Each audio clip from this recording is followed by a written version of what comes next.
sa Nissan. Nag-release ng sasakyan yung mami. Hi! Gusto ko yung malaman di pera. Dito ko lang sa manual. Tapos, kapag magpapaservice po kayo, mga service center, ito po, warranty book to. Kapag may hindi na warranty, yes sir. Kahit pag malapit po sa inyo. Keychain. Keychain po, ikaw na lang ilalagay.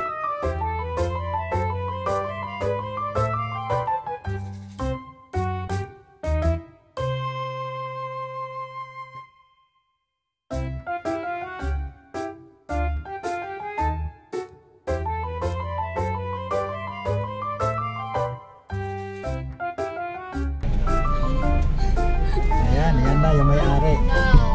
Ano mama? Sulay doon ka sa likod. I-click mo lang to para maset po yung cruise control. So kapag naset mo na yung, kunyari sir, nasa expressway tayo, naset mo na yung cruise control. Ito sir, nilalabas dito sa taas ng instrument panel. Papasok po ata siya.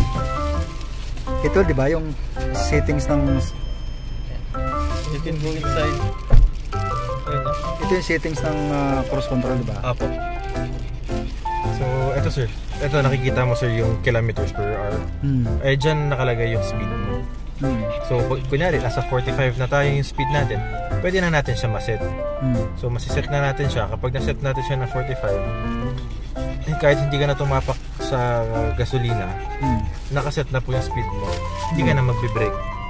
So, hindi ka na magagas. 45 na yung speed. Kahit nakaganto ka lang sir, steering lang hawakan mo, umaandar na po siya. So, yun.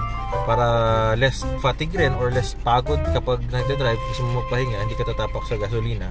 Ganun lang po. Tapos mag-a-add ka ng speed. Ito po, plus lang. So, pwede mo siyang hanggang 60, 100, hindi ka tumatapak sa gasolina, 100 yung speed mo.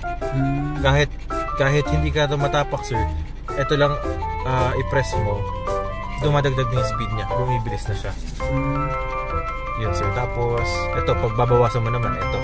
Kasi katulad niyan, sa Skyway, may speed limit lang tayo hanggang 60. 60. Iset mo ng 60. Tapos steering lang hawakan mo sir. Yun. At least, hindi so, ka ito yung i-click pagka nag... Yes sir. Cruise control. Tapos ito yung pag-set ng speed. Okay. Pag minus. Paano kung may kotse bigla sa harap mo?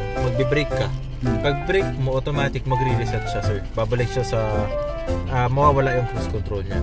So, gasolina na lang ulit. Pero, kapag gusto mong i-resume yung cruise control, tapak ka lang ulit sa gasolina. Pag na-reach mo na yung certain speed na kailangan ni cruise control, which is nasa 45 to 50, ayun sir, ano na siya, i-resume mo lang, pipindutin mo lang to, or ito, magbabalik na po siya sa cruise control.